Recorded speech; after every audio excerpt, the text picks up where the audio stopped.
Thank you, Keith, for your great words of wisdom, and thanks for all your guidance throughout 2007. Keith's been a great partner for IA as we're building our business, as we're building out our investment capabilities.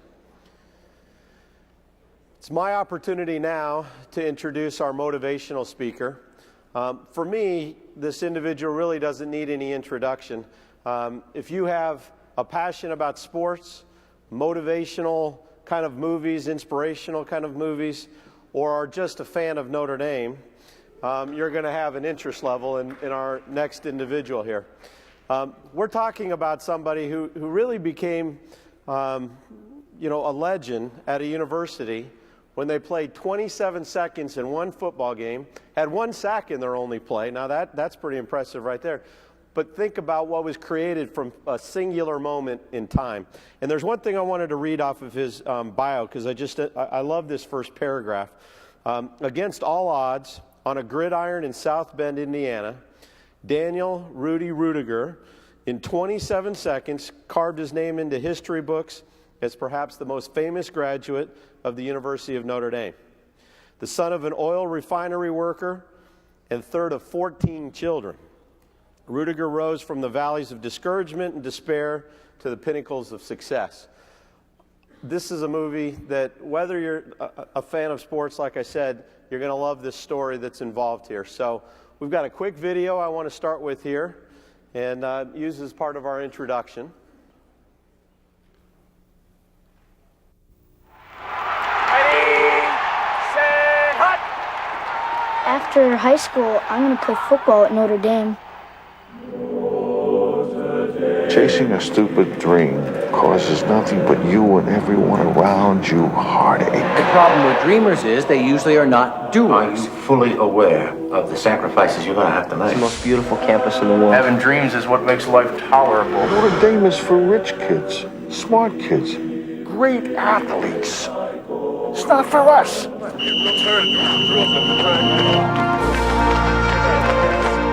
Ever since I was a kid, I wanted to go to school here. And ever since I was a kid, everybody said it couldn't be done. I always listened to them, believed what they said. I don't want to do that anymore. Hey, kid! Not supposed to be here. Not everyone is meant to go to college. I need your help. Why should I help? I just want to be a part of this university. You're nuts. Yeah, a lot of people have been telling me that lately. Sometimes a winner is a dreamer who just won't quit. Hey, you guys! My son's going to Notre Dame! I'm here to play football for the Irish.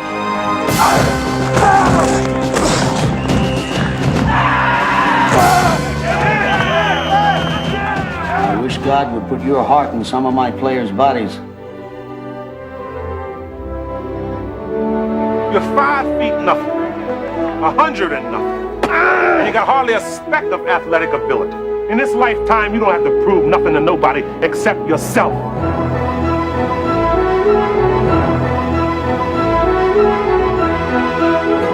A true story from the creators of Hoosiers. You ready, champ? I'm ready for this my whole life.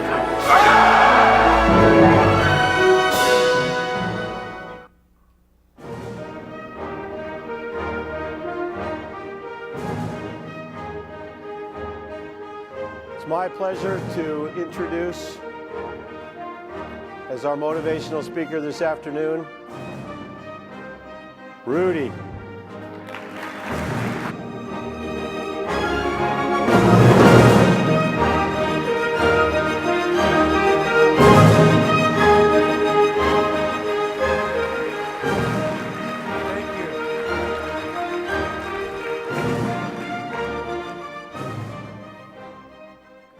Thank you. You know, it's interesting listening to Keith, huh? So I thought about my statistics professor at Notre Dame when he was speaking. And I never forget when we were filming the movie Rudy, he comes walking around the stadium. This is 10 years after I graduated. And he yells out my name, says, "Rudy, Ruettiger, what are they doing?" And I looked at him and I froze because that goofy thought hit me. You know how you go to your office every now and then and check out your diploma and make sure that's the real deal, right? That it was signed? Well, I had nightmares about my stats professor because I didn't understand one word he said. And I passed his course. I didn't know how I did that. But here's how it happened. You know, it's kind of like the mood of the economy in the country today, gloom and doom, but it really isn't. It's opportunity. And my professor says to me, as I asked him this question, and well, I answered his question first by saying, well, they're filming my life story. He said, well, what did you do? I said, well, I played 27 seconds and I made one tackle, and they made a movie. They're going to make this movie. I said, can I ask you a question? Because he looked at me, he shook his head, and I said, it's been 10 years since I got my diploma from the University of Notre Dame. Is statute of limitations, is that a good deal? Right? I said, how did I get a B in your course? And he stood there and he smiled. And he says, well, Rudy, it was an easy decision for me. If I failed you, that means I had to have you back next year. So I said, well, I know this guy is not going to do much with my statistics, but he's here every day. He does ask a lot of questions. He has passion and enthusiasm, so I'm going to give him a B for effort. He said, great answer. Because that's how life is. Sometimes we think we need to know more than we think we need to know, when we only need to know what we need to know so we can progress in life. Does that make sense? We try to be my buddy is an intellectual derelict. By that I mean he knows Jeopardy like the back of his hand. But he does nothing. He sits there and he says, you're so lucky, Rudy. You're so dumb but so successful. I said, yeah, I am dumb. I'm glad to be that way. He says, well, what I learned is you get off the couch and make things happen. And you build relationships. And people help you succeed. I said, that's the only thing I know how to do. And everything else comes to you. He says, oh. I said, there's a lot of people smarter than me, but aren't doing anything. It's like the movie Rudy. I made the movie. It took me 10 years. People told me, you can't do that, Rudy, because you don't know anything about Hollywood. They're absolutely right. In fact, I don't know that much about football. I only played 27 seconds. So you can't ask me a lot. But what you can ask me is something that you already know that I'm going to talk about is called commitment to what you do. By sticking around long enough, you become successful. By sticking in or not giving up is the key to success. It's not what you know sometimes. It's how long you stick around. You get to know what you need to know. And all of a sudden, it's pretty cool when you build a relationship. Because a lot of people don't want to know what you need to know right away. Because if you don't know, you're going to go find out what you need to know. Correct or not correct? Or am I wrong on that? Me, I call my accountant if I need an answer. Call my lawyer. Call my friend who's smarter than me. I guess it helps me fulfill my dreams because I don't have enough time to learn what they say I need to know. But by God, I need to know education. I need to know what I need to know. That's my focus of what I'm saying to you. What you need to know today is so important for you to progress. Don't worry about listening to the radio or whoever tries to spin the news on everything. They confuse you. They deliver goofy thoughts to you, and you freeze and you stop. Proceeding and progressing what you should be doing. So I guess what I'm saying, I got rid of goofy thoughts, and that's what I'm going to talk to you today about. Why goofy thoughts stop you from being great. Think about it. When I first showed up to my first speaking engagement, it was right after my visit to the White House in 1994. Anybody been there? It's a wonderful place. It's not as big as you thought. The building looks big when once you're inside, it becomes pretty quaint. In fact, it brought me back memories here's the memories it brought me. I'll tell you, this is how a goofy thought can stop you from being great. If you're naive, in a good way, just leap out on faith and get it done, you'll be successful. If you do a market analysis before you do something, you probably won't because you're paralyzed with fear and facts. And facts are good to know, but know when to use them. I guess when I entered that White House, but I had to get permission, I thought, from my mother and my father to go. Because I grew up Catholic. Had to say the rosary a lot. Because every time you did something bad, you had to say a Hail Mary. Or, there's a guy shaking his head so he knows. Man, I said so many rosaries in my life, I thought I was a walking rosary. But my point is, it does eliminate confusion when you have faith. When confusion goes away, great things happen. I got this call from the social director from the White House saying, Rudy, the president and the first lady and the family would love for you to come and visit. And they're going to show the movie, have dinner, and you can spend time with the president. I said, wow, that's a pretty great invitation, correct? Would you go in 1994? Would you go? The president asked you to come to the White House? Whether you're divided or not, it doesn't matter. You would go, right? I went. I thought I had to ask my father. I realized I don't have to ask my father because my father would probably be mad if I went because he listened to Rush Limbaugh, so I'm not going to ask his permission. So, right? I can't ask my father. I know what he's going to say. So I'm going to tell my mother, inspire my father so I can go without this guilt. Because my mother has a great way of inspiring my father, one of 14. I asked her one day, how did we get 14, Mom? She said, your dad and I fought a lot. So what's that mean? So, well, we fought up in the bedroom. We would never fight in front of you kids. And the magic of a relationship is making up. I said, oh. I got it. If you're going to fight, don't fight up in the bedroom, I guess. If you don't want to have a lot of children, I guess. But my whole point is, here's my point. My mother had the magic to my father. She knew how to control his emotion. She knew how to inspire him. She knew how to control his anger. Because we all there's no perfect relationship, I found out. There's no perfect marriage. There's no perfect team. There's no perfect anything. You got to work constantly at your relationships. You have to be flexible. You have to compromise. You got to not be the know-it-all. You got to let people be the star and you not be the star. All that stuff. And I'm going, wow, Mom, good. Then tell Dad, work your magic and tell Dad where I'm going. Tonight, I'm going to the White House, Mom. Oh, wonderful. Why can't you tell Dad? I said, don't worry about it. Just tell him when you're up in the bedroom. And you'll know. She says, okay. And my mother's a wonderful little mother. In fact, I get a phone call the next day, and my dad says, son, your mother told me where you're going. And I know I can't stop you. So he had a great night. So he says, but do me one favor. This is where we fall short.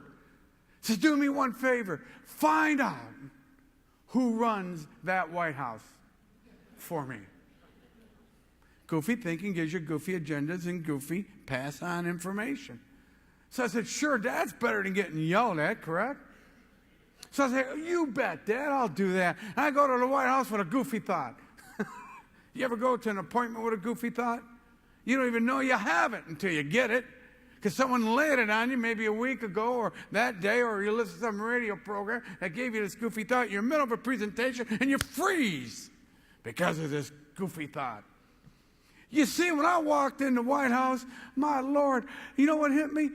I walked into that foyer. I did a rewind back to 5th grade. Why? Do you remember 5th grade? Do you remember 4th grade? It was wonderful. I was a fireman, a policeman, a president, a priest. I was a coach. I could be anybody. I was an astronaut. I could be anybody I want to be in 4th grade. But when I got to 5th grade, bam! You can't be that. You're not smart enough. That's what the teacher would say. In fact, the teacher gave me a homework assignment on the night of the Yankees playing Boston. Is that a bad timing for me to learn the 5 presidents? We were Yankees, Notre Dame, and Green Bay Packers. The Yankees were on, we were glued to that radio or TV. I'm telling you, if she would have said something like, now, Rudy, I know you're a Yankee fan. Now, Rudy, the first 5 batters are the first 5 presidents. I would have studied those presidents. But I didn't. I listened to that Yankee game, and I'll tell you, 14 innings go by. Mickey Mantle hits a home run. Roger Maris hits one. I go home, and I go back to school the next day telling everybody about the game, and the teacher knew I didn't do my homework. And I sit up in front. She picks on me because she knows I didn't do my homework. You got to be real sensitive about this. If you don't know, if you're not aware of people or their emotions or their dreams or their goals, you can squash them in a second just by a stupid, goofy gesture or thought. So she says to me, and she was right. She said, Rudy, who's the 5th president? I said, I don't know. She said, you don't know the 5th president? I gave you the homework. I said, now you sitting back in the room in front of all my friends. That's the day I quit dreaming about becoming that policeman, the fireman, the astronaut, that person I wanted to be because I thought I was bad and stupid. And it carried on because I had a learning disorder called dyslexia, which I thought even compounded the issue of my thinking.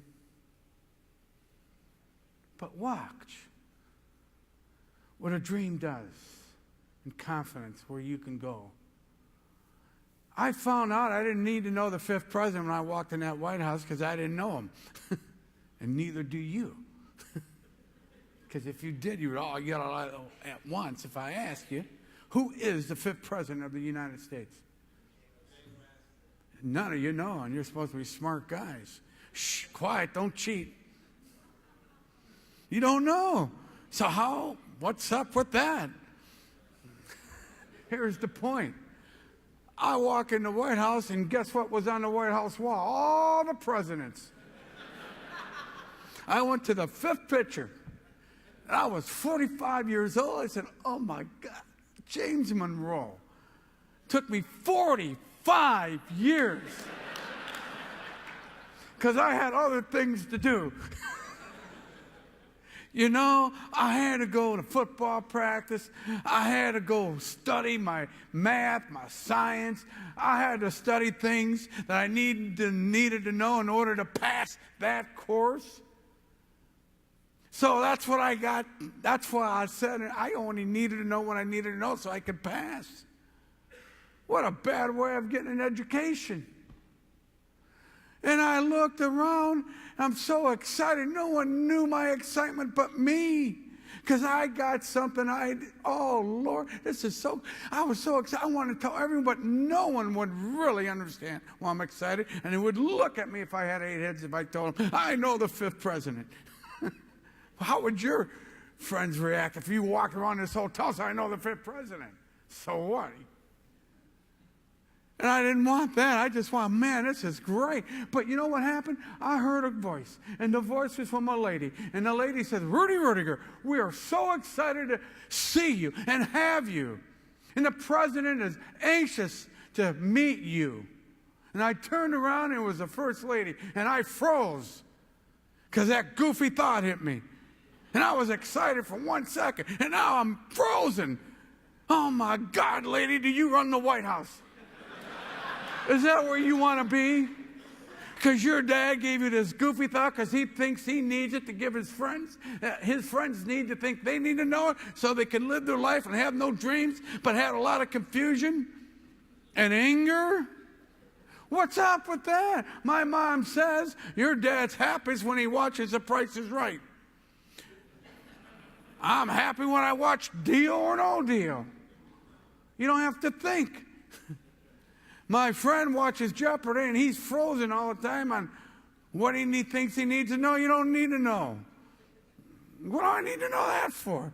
I got a job to do tomorrow. My whole point is educated derelicts we need, but we need dreamers.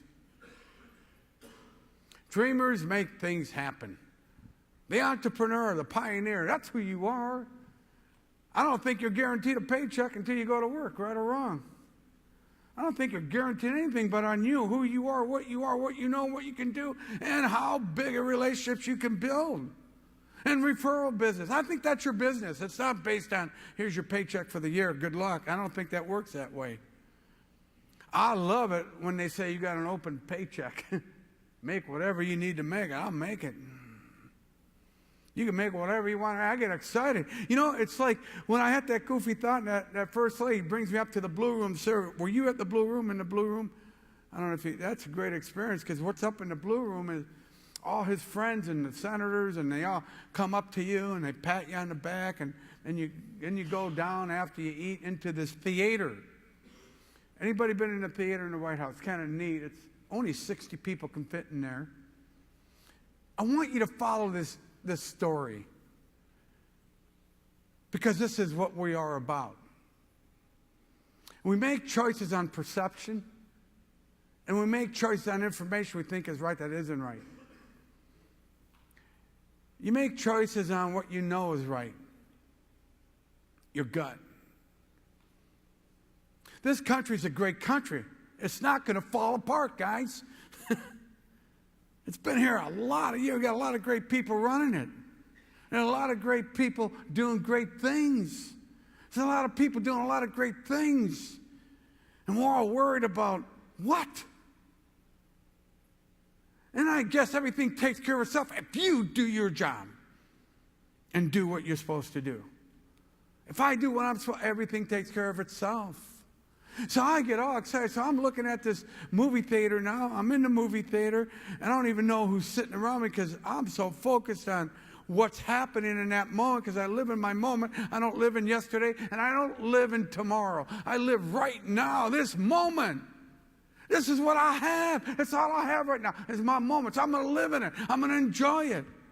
I can't, what happened yesterday happened. I can't control that. What's going to happen tomorrow, I have no idea what's going to happen tomorrow. But if I prepare for the future and do all these things, that's good, as long as I'm ready. But I don't know what's going to happen. So I'm sitting there enjoying my moment. I'm so excited. And all of a sudden the president comes walking in. And he says, let's watch Rudy. Kind of like what Dave said, let's watch this clip. And the clip comes on, and all of a sudden, I get in this zone. But what disturbs me is my goofy thinking, and this guy next to me starts whispering, and I'm getting angry. So I'm saying, don't you dare talk during my movie. What kind of attitude is that? Maybe the guy wants to say something to his friend. I'm getting mad because he's whispering during my movie, because I think I'm a big shot. You're never a big shot if you think you're a big shot. See, I'm getting full of myself because I'm Rudy, and I'm in the White House. They're showing my movie. I'm the guy. You're not. This guy sitting next to me is whispering during my movie. So I had to do one thing. I had to make a choice, a quick one. I had to get rid of that anger. So the way I got rid of it is the way my mother taught me to get rid of it. Pray. So I said the rosary. That's what good little Catholic boys do, and I did, and eliminated confusion. I didn't hear the noise, but I had to say 10 rosaries. That's the point of it. So I wouldn't hit that guy next to me. When the movie ended, the first lady stood up and says, every kid in America must see that movie. Way to go, Rudy. That was big. The guy next to me starts hugging me and said, Rudy, Rudy. And I'm looking at him and said, oh my God, am I glad I prayed. You know, I almost hit the guy that was sitting next to me. It was Larry King. Can you imagine? Can you imagine me making a choice? Hit this guy, pull his suspenders, do something. You don't talk during my movie, dude. I'm Rudy. See, when you take yourself away from the limelight, and put other people there, things happen. Big things happen. Great things happen because people know you care. People don't want to know what you know. They already know what you know, or you wouldn't be there. Does that make sense? Don't tell people what you know. Tell people how much you care. And people come to you and they flock to you. And they want to be around you because they tell all their friends, and all of a sudden you got more business you can ever handle, and all those charts change. They change. Why? Because people are caring for people. Yes, we're all in business to make money, and people want you to be successful, I found out. There's no one that doesn't want you not to succeed but you. What does that mean? Well, I thought the coach wanted me to fail at Notre Dame. The coach could care less whether I could run that 40 in 4.6 or 5.2 or whatever, because he yelled it out one day, 4.6! I thought it was my hype. My point is, you think about all this, and you think about what's going on. They really don't care. When the time comes, can you stick in there? Yes, you're quick to put the faster guy there, and when it comes down to the real deal, are you going to practice hard? Are you going to come and commit? Are you going to contribute to the team? But maybe your payday doesn't come at that moment when you want it. Other people are succeeding, you're not, and you're getting mad because they're playing and you're not. Is that the way to act on a team? I don't think so. You want them to succeed. You want them. That's why you go to practice, to help them succeed so you can win as a team. And when I learned that principle, I didn't mind going to practice. Man, if I can go to practice and make that guy better, I'm there. I'm there every day. I don't care how many times he hits me. As long as I'm part of the team, I'm there. That was my attitude. Attitude is everything. And I got to tell you, not only did I find out the fifth president at the White House, I also found out who ran the White House just by being around it. See, I stood in the Oval Office for 2 or 3 hours with the president. 2:30 in the morning, the First Lady comes in. She says, "Oh, Rudy, it's 2:30, and the president must go to bed now." Who do you think runs the White House? So my point is, you find out everything just by being around it. If you quit what you're doing, if you quit being around it, you'll never know. You'll get all this great information that's given to you in pieces and you'll get it when you need it because you know where to get it, correct? That's why Keith is going to send you more charts.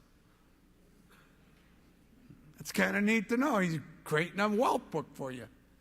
So don't walk away from here. What did he say? What did he do? I don't remember what he said. Don't worry. That thing fell apart too when he was talking.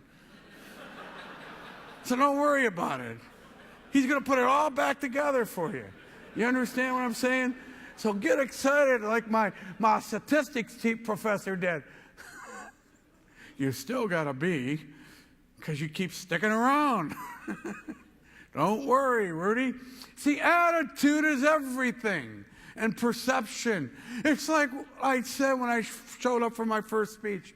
I got this crazy dream in the White House to be a great speaker. I know I'm not. Don't worry about it. I'm getting paid, you're not. So that's the secret. All right? So don't try to judge me on that.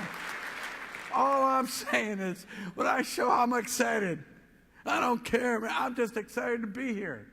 I'm so excited. I got to come to Florida, stay in a great hotel. I get to go to New Jersey tomorrow, then go to Nashville and Knoxville. Wow, I get to do all these great things. I don't even know why, but I do, so I don't ask why. I just keep going. I don't care whether people like me or dislike me. I'm just excited.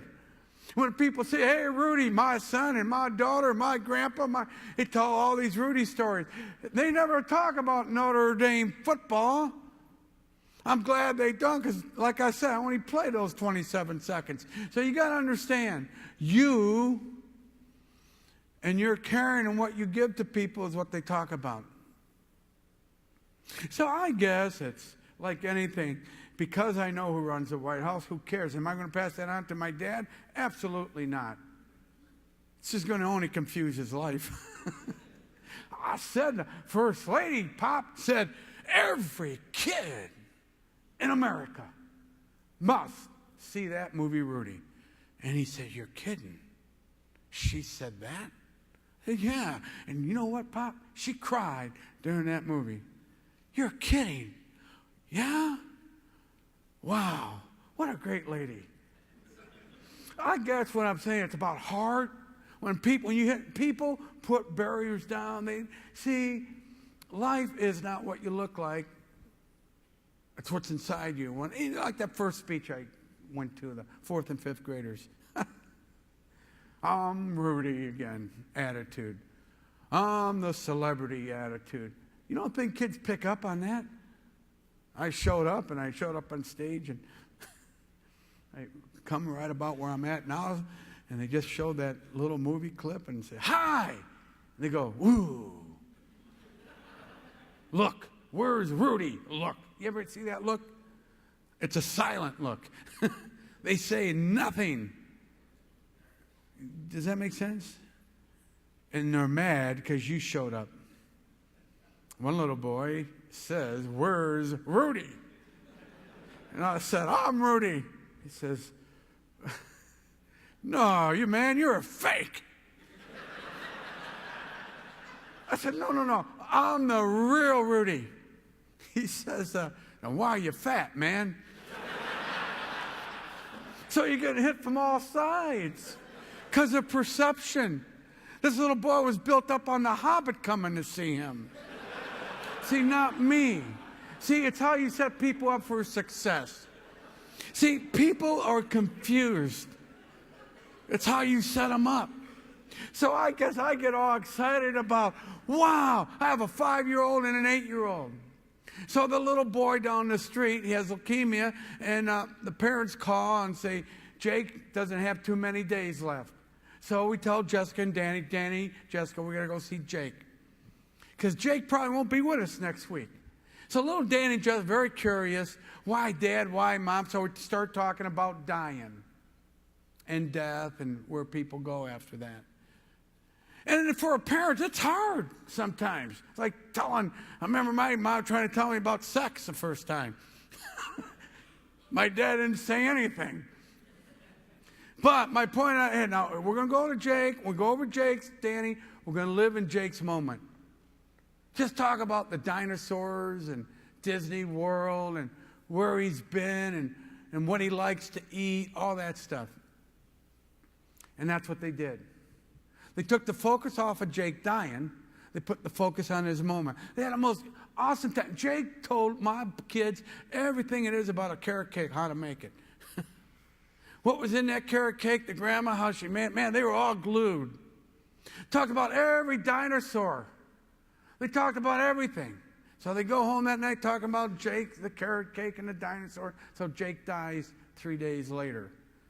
Now we got to tell Danny and Jessica about Jake dying. So Danny says, without hesitation, oh, he's up in heaven now, right, Dad? I said, yeah. Cool. My little daughter says, and she gets sad. She said, but I'm going to miss Jake. I said, you know, Jessica, I'm going to miss everyone, but it's only temporary. So don't get hung up on how long you're going to miss Jake, honey. Just relax, pray for Jake, he'll be there. But now we're going to go see Jake in the open coffin. I hope you guys don't mind me talking about this. My little boy was the best. He goes up to the coffin and he says, oh, Dad, Jake looks really happy. I said, he is happy. Why wouldn't he be happy? He said, he's happy. My little girl says, yeah, Dad, he's happy. And you know, closure is an important part of everyone's life. If, as parents, or anyone that comes into your life, if you try not to give closure and explanation to anyone, they will be confused about everything. So it's best to tell it like it is, tell the truth, be honest, get everybody geared up to what life really is, because we are guaranteed 2 things in life. Taxes, and you heard it. But man, what an opportunity we have right now in this very moment to make an impact on people. That's the opportunity we have as our moment. We have every moment we live, we have an opportunity to be great. Greatness comes from who you are, what you say, how you look at yourself, how you look at other people. If you look at the negatives of people instead of the positives, you will become a negative person. You will become a self-fulfilling prophecy of negativism. If you look at the positive, people will be attracted to you. They'll be around you because they want that feeling. And you don't have to say anything. They feel the energy. It's energy you give out. And I guess it's no more different when we talk about, like Jason and I were talking about imagination. Where does it come from? Think about it. Imagination comes from the beginning of when you are born. You see, when you are in the hands of your parents, or your child's in your hands, it's already there, that dream. It's how we cultivate the child with courage. See, courage is already there. We want to take it away because of goofy thinking, because what we think is wrong and right. We want people to believe in dreams. That's what propels people to great things. Dreams. Yes, there's adversity and obstacles, but it's attitude and dreams and a belief system that gets you to new levels. And I can't tell you how important a dream is. Any dream. You realize, renew that energy that's always inside you. And it's just passion. It's how you look at life. It's the impossible that you make possible. It's how you dream. It's how you see life with passion. Passion comes from a belief system, through a thought process, who you hang around, what you listen to. It is that simple. Your thoughts control everything. And when you have good thoughts, you have tremendous determination to plow through those struggles.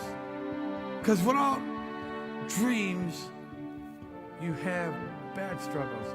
With dreams, you have good struggles. It's called stretching outside the box. Living outside. Visualizing what you could be, what you can be. And you don't need much to dream that. Just an imagination. Your imagination is so powerful. How do you think this building was built? They persevered. You persevered. You're still persevering. Because you're climbing that mountain that they say is impossible. It's impossible for you to get more climbs. No, you're going to inspire people is what you're going to do. To do what they should do. Not what you think they must do, what they should do. Because you're going to reach for your dreams. And the knowledge that you bring to them and the information you bring to them, you bring them to what's important, not what's not important. Because everything takes care of itself when you have a good attitude. When you overcome adversity with courage and character and commitment and contribution. You overcome it because all these other things are gifts of determination. It's now riding that mountain up a vehicle that you can now control and handle. It's fun now. Because we're all Rudies, in a way. We really are, because no one has a perfect answer. We're all limitless in many different areas of life. Oh, we're limitless if we look at life with that light at the end of the tunnel. We see it, because it's there. Things are going to bog you down. People are going to try to take you down, but you got to get up. And when you do get up, you go back to the fundamentals. Like Rocky, the movie when I saw Rocky, because of the tenacious attitude. That movie represented. See, you're tenacious with fundamentals. Fundamentals are the key. Learn your fundamentals, and they all take place in a good way. You see, hope is the key. When you give hope, people have dreams and they have goals. When they have goals and dreams, they have commitment. Oh, they're so excited and are passionate, even when things get tough. We come together and we pull each other up, because that's who we are. That's the greatness in America. When things are tough, we come together. When we come together, we help each other through words of encouragement, because we don't have all the answers. But we will find out the answers if we have a goal. If we're committed to our place of what we do, our career, we will find out that journey, what we must know and do. That's what I had to do. See, I'm no different than anyone. I can't run as fast as you, but I'll cross the line because I stuck in there. I still crossed the finish line, and it was fun because now people look at you like you're part of a great team. And that's all I wanted to be part of something great. It's what you make it. You see, I wanted to make the star become the star through encouragement and hard work. an example. So if you're going to join in on anything, join in on a great attitude, a great journey of life. Because Notre Dame was a star that was so far away. Because when I graduated from high school, my friend says, Rudy, you don't have a shot. You're third man in your class. And that was from the bottom. So my thought process changed. You know why? Because I didn't ask him anymore what he thought of me. See, when you change information, you change. See, I didn't hear it anymore, but I heard this from my boot camp instructor. This was, you didn't know I was in the Navy, but I was. We cut that out of the movie because we had to. We didn't have enough time.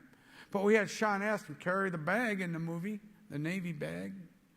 See, the boot camp thing was really awesome because my mother, remember, she made us, only thing we had to know how to do was make a bed, clean our room, fold our underwear, fold our socks before Dad gets home. So Dad will be happy because he works 3 jobs. You better have a clean house when Dad comes home. How is that going to make me a better person? My mom says you're going to be a better person by doing those. Yeah, Mom, yeah, right. Well, I showed up in boot camp. What's the first thing I had to do? Make a bed. Remember that? Anybody in military here? Any ex-Marines, soldiers? Well, I guess what I'm saying, I guess I'm the only guy in this room that knew how to make a bed then. I folded my socks, folded my underwear, and you know that drill instructor came up to me, said, "Dude, you're the leader. You're the leader." I am. You're the leader. Because he said, all the dummies over here, and I jumped out of line. He said, you all get in line. You're all dumb. I got excited. And then he put me in charge of all those dummies. That's a great day in my life. I'm a leader. But it gave me confidence. See, confidence gives you dreams. Confidence, when you know your business, you have confidence. When you know who to go to, you have confidence. And when you have confidence, you can be anybody you want to be. And that's what I had. That's what he instilled. No one gave me confidence until that moment. He said, you're a leader. No one recognized the fundamentals of what my parents taught me till that man taught me that. And all of a sudden, I started thinking, fundamentals are so powerful. And I started dreaming again and doing the things I'm supposed to do that I didn't want to do. And all of a sudden, I started studying when I didn't want to study. Started reading more when I didn't want to read. And all of a sudden, my dyslexia didn't become a problem. All I had to do was read more and read it again and again and again and again and ask more questions like I did with the stats teacher. And I passed. And I started becoming the person I wanted to be. I said, I'm no dummy. I know, too, what I need to know. And the whole thing of this whole point of this whole journey is, don't believe what people say about you. Only believe what you think about you. In order for you to believe good things, hang around good thoughts. Read good books. Listen to good music. Ask people who care. Ask people who want to encourage. Most people who want to encourage will never give you the answer. It's better for you to find out the answer. They will encourage you to get the answer than you know. That's what happened to me. And my teacher also said this. Now, Rudy, you don't need to know everything. Just know this. It's okay. You'll be okay. Wow. And all of a sudden, all these new dreams start coming, big dreams. Like going to Notre Dame, playing football, then making a movie. Are you kidding? Then going out and speaking to great, successful people like you. Is that a dream from a kid who was third in his class from the bottom in high school? It's a big dream. But first, you got to do all these things that people don't see you doing. It's called the fundamentals. People don't see you doing those little things. They just think you show up and know this. No. You work hard for who you are and what you are. You take a lot of time to know the information you need to know. You got to go to classes and you got to take tests. Wow, that's something. I sold door-to-door insurance. I hated it. The reason is because I had to keep passing these tests I didn't like taking. And all of a sudden, I get all these no's. I learned after passing these tests, and I found out I couldn't pass my life insurance test, and finally went to the District of Columbia and took it verbally and passed it.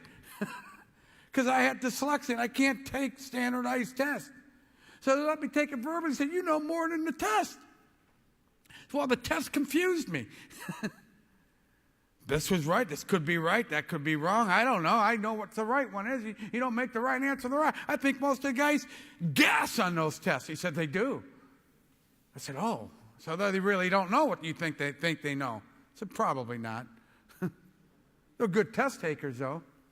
So why do you do those type of tests? Because we don't have time to ask people to come and talk to me because we don't have enough time to do that.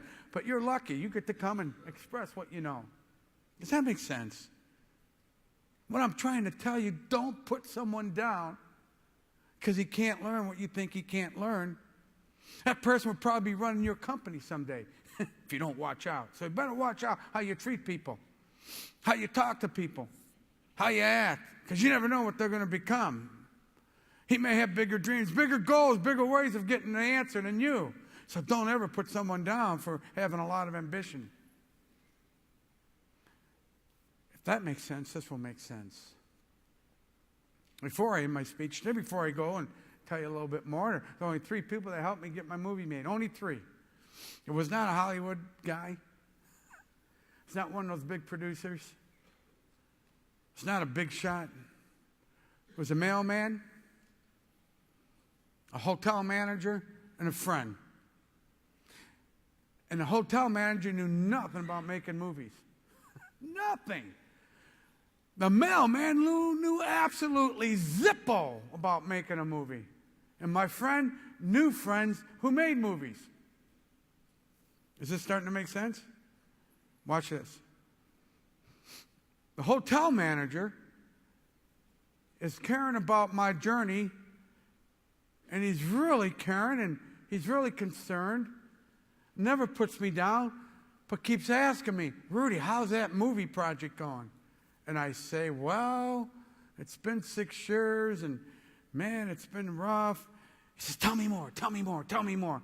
I would tell him more about the story. Every time he saw me, he would stop me. If he saw me eating somewhere, he would talk and ask.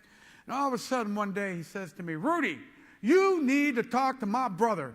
This is 8 years into the project, 8 years. I said, sure. He said, my brother's really excited about you. I said, he is? Yeah, he's really excited. He wants to talk to you. So he comes into South Bend and he sits down at Barnaby's. Never forget, we're talking about everything. He says, I could help you. I have a friend that could help you. I said, who's that? He said, did you ever see the movie Hoosiers? I said, yeah, I've watched it like 5 times. He said, those are my friends. Really? You think they would do my movie? I don't know. They seem interested. In fact, Rudy, why don't you meet Angela? Why don't you fly out to California, meet the guy who wrote Hoosiers? Maybe you and him can make something happen.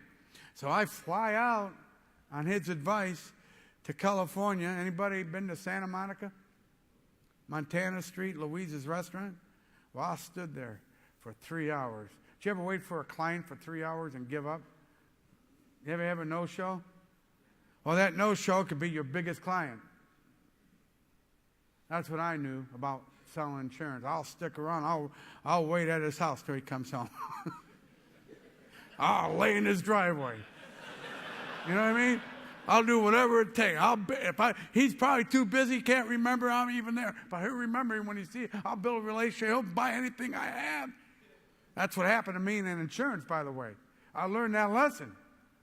I went back to my insurance days when that guy kept showing up. I finally found out where he lived, and I stood in front of his driveway till he came home, and he bought the biggest policy from me.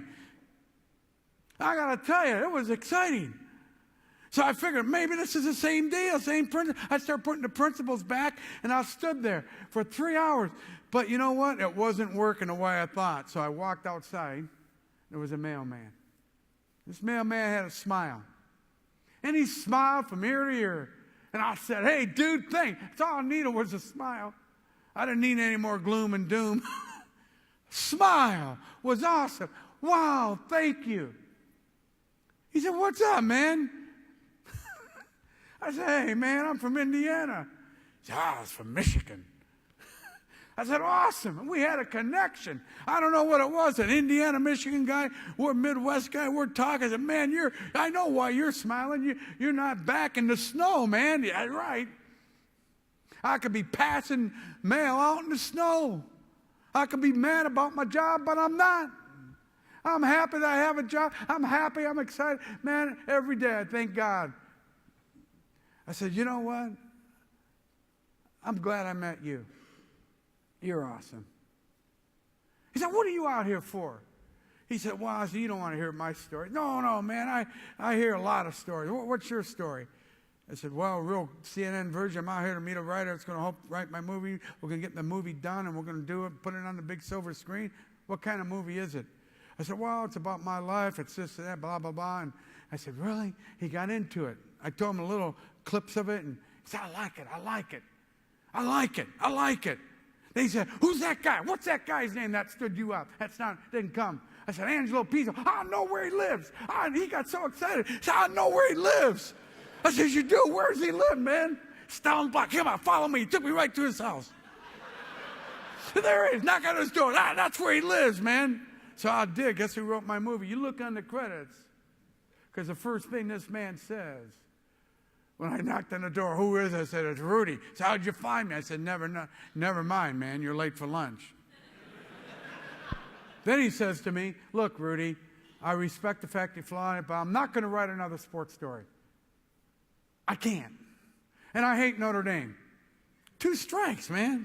I mean, he hit me right away with that. But you know what he says? But you got a good story. So what I did was I made a quick decision. Forget putting pressure on the story. Let's build a friendship. And I did. I found out what he liked. He liked Bobby Knight in Indiana basketball. He grew up in Bloomington, Indiana. Man, I learned more about Indiana basketball, and I hated basketball. And I gave him information. I would call him every now and then, tell him about the recruits for Indiana. Him and I became friends for 3 years. Never asked him once about writing the movie Rudy, and I knew he would. See, I knew he would because he understood the fibers of the American dream. He understood the nerve. He understood how to write it. He understood where to go with care. I knew he knew. But I wanted him so bad. I was willing to wait and be patient and build a relationship, and I did. And he calls me. This is in South Bend, Indiana. I'm a new car sales manager at a car dealership, and I get a phone call, Rudy Ruettiger, line 5, and I pick up the line, and it's Angelo. And here's what he says. Do you have a lawyer? My first goofy thought was, what did I do wrong? You know? No, I don't have a lawyer. He says, you better get one because I just sold your script. They are ready to commit to your story. I said, you're kidding. He says, no, man, I'll call you later. I got to go to a meeting, but I'll call you later, get your lawyer. So I'm so excited. I don't know what to do. I have no lawyer, but I might have. Wow, what do you do? How do you tell the customer you're trying to close and trying to help the sales? Hey, man, I just got my deal. You can have the car. Take whatever you want. You can do it. You know, what do you say? You're so excited. No one knows why you're excited. It's like when I found out the 5th president. No one knows why you're excited. You can't tell people why you're excited. They won't understand. You got to keep your composure and finish the deal. And the deal just happened to be this, guys. You never know when you have composure in what you do and you kind of keep everything together. The guy that we're trying to close was a lawyer. And he graduated from Notre Dame. But the problem was he was an environmental lawyer, not an entertainment lawyer. But lawyer was all I saw. And I built that little relationship with him, and he actually graduated when I graduated, so I kind of asked him as we closed the deal. He was happy and excited, and I said, hey, will you do me a favor? I got the script, man. Will you take it home and read it? And when you read it, call me back, because I need a lawyer to help me finish the deal. I said, you're kidding. You need a lawyer to help you finish that deal? I mean, you got a deal on that? I said, yes. So I'll read it. I'll call you. He calls me the next day. Say, hey, I read it, man. It was awesome. He says, how can I help you? I'm an environmental lawyer. I said, good. You got a big law firm name? That's all I care about. He says, yeah, it's Frederick and Best and blah, blah, blah. I said, good. I'll have those attorneys from Columbia Pictures call your law firm, and when they call, just say them, hey, we'll get back to you. That's all you got to say. And that's what he did. So when they called like 5 days later. The guy called me and said, Rudy, those guys called. I said, they did? Oh, thank God. I said, well, what did you say to him? What you told me to say. We'll get back to him. So we did. So we had 2 more weeks to find an entertainment lawyer. But I'll tell you, ladies and gentlemen, what's the point to this? Relationships. You never know who someone knows if you don't build relationships. A lot of people ask me, is that movie true? How'd you get the movie done? Like Jason and I were talking earlier while you were out on your break, and it was important because preparation is something big. It may not be in this business, but it's going to be in some business or something. Because of attitude change and inspiring people to be the best they can be in their moment, this is what happened to me. The day I played at Notre Dame, I expected to play. I knew I could do the job if they put me in the game, but I needed to get in the game. The way you get in is through friends and relationships. People you build along the way that want you to win. When your time comes, you're ready. And no one knows the pain you've been through or the discouragement you've been through. You're just watching your moment. And your moment of struggle makes you great in that moment. When you run down that field, you hear no noise. You hear no confusion. You just run, because that's what you're supposed to do. And when the ball's not where it's supposed to be, you want to know where to go next. You want more, because this is fun. And you go in a position that you never played. Why? Because they say, just go in there. Stay in there. So you tell a guy, it's my turn. And he leaves. Now you're playing a position you never played. But you know what? It doesn't matter. Because football is nothing but fundamentals. You only move when the football moves. You only go where the football is. And if you can do that, you will get your tackle. And that's what happened that day. I was not the fastest or greatest. But in that moment, I was at my best. Because of preparation. Because of practice. Because of doing the things that I didn't like to do that I did. Doing all those moments of agony and defeat paid off. That's because you got off the bench of life and into the game of life. It's not about the scoreboard on a field. It's about how you win and how you lose in life. If you can teach that to your children, teach that to your peers, you will be huge in a big way. Because life is nothing but how you contribute to each other, how you encourage and build big teams to be the best they can be. When you choose a team, stick with the team. When you choose a team, go through their struggle. Great leadership goes to the top. You could be that guy. There's always opportunity through adversity. I see so much opportunity in this economy. You just got to know it's there. This country is going nowhere but up. And whoever runs your country, respect and contribute. But I got to tell you, just because my name's Rudy, you don't have to vote for Rudy. But I'm going to vote for Rudy. Because I like Rudy. So my whole point is, it doesn't matter what I vote for or what you do. I guess I kind of like people who come to the forefront with courage and character and commitment. I like people who stand together and say, we will win, and no matter what cost. We can do this. Yes, we can. And I guess I want to thank you for allowing me to come in front of you and say to you, thank you. I want to ask you all to stand, because I promised my wife when I left Las Vegas yesterday, I will get a standing ovation. So thank you very much. Appreciate it. Oh.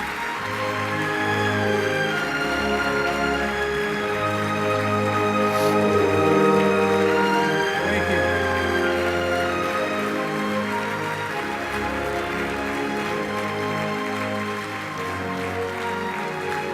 I want to give, before I leave here, I want to give these two pictures out. They're the actual carry-off on the actual game at Notre Dame. Now, my dad always says, son, you don't have permission to be successful, you already have it.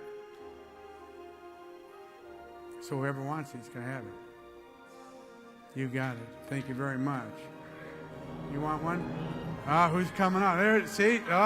You lost, dude. You won. She ran. Give her a hand. Yeah, I'll sign it. That's awesome. Give her a hand. All right. Now, you want one? You want one? You want one? Guess what? You can all have one, but it's going to cost you $20 for sitting on your butt. Thank you very much. God bless you. Thank you.